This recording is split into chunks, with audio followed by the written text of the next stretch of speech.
منزل کی جستجو میں جو سفر کیا جاتا ہے وہ کٹھن بھی ہوتا ہے اور ٹھوکر بھی لگتی ہے صدر عالی وقار،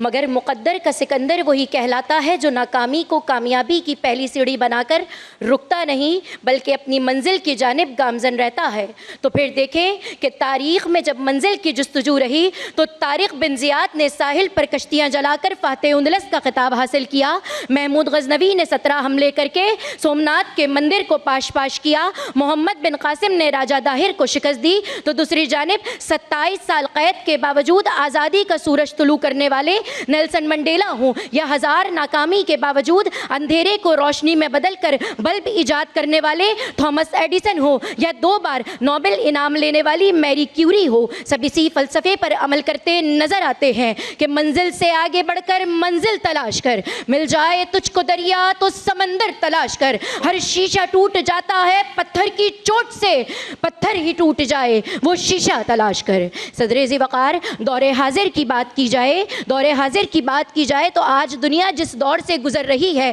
یا ایسے میں یہ موضوع انتہائی اہمیت کا حامل ہے۔ اگر عالمی حالات کو سامنے رکھ کر بات کروں تو عالمی تنازعات اور امن کی جدوجہد آج کی ضرورت ہے۔ اگر دنیا امن کی منزل چاہتی ہے تو انسانی سفارتی کوششوں کا سفر جاری رکھنا ہوگا۔ معاشی عدم استحکام کی بات کروں تو معاشی بحران، بے روزگاری اور مہنگائی نے کئی ممالک کو متاثر کیا، لیکن اگر ہم ترقی کی منزل چاہتے ہیں تو ہمیں معاشی اصطلاحات اور تعلیم کے فروغ کا سفر تیز کرنا ہوگا۔ اگر ٹیکنالوجی کی بات کروں تو چند سال پہلے مصنوعی ذہانت صرف تصور تھی، لیکن آج ایلن مسک نے ڈیجیٹل انقلاب اور مصنوعی ذہانت میں کامیابی کے جھنڈے گاڑ دیے۔ اگر ہم بھی اس میدان میں ترقی کرنا چاہتے ہیں تو ہمیں اس میدان میں اپنے سفر کو تیز کرنا ہوگا۔ اگر انسانی ہمدردی کی بات کروں تو جب قومیں مل کر محنت اور جدوجہد کرتی ہیں تو کامیابی ان کا مقدر بنتی ہے اور مشکلات پر قابو پایا جا سکتا ہے۔ یعنی اگر منزل چاہیے تو اتحاد کے سفر کو جاری رکھنا ہوگا، اور پھر اگر میں مملکت پاکستان کی بات کروں تو اس کی حفاظت کے عزم کے لیے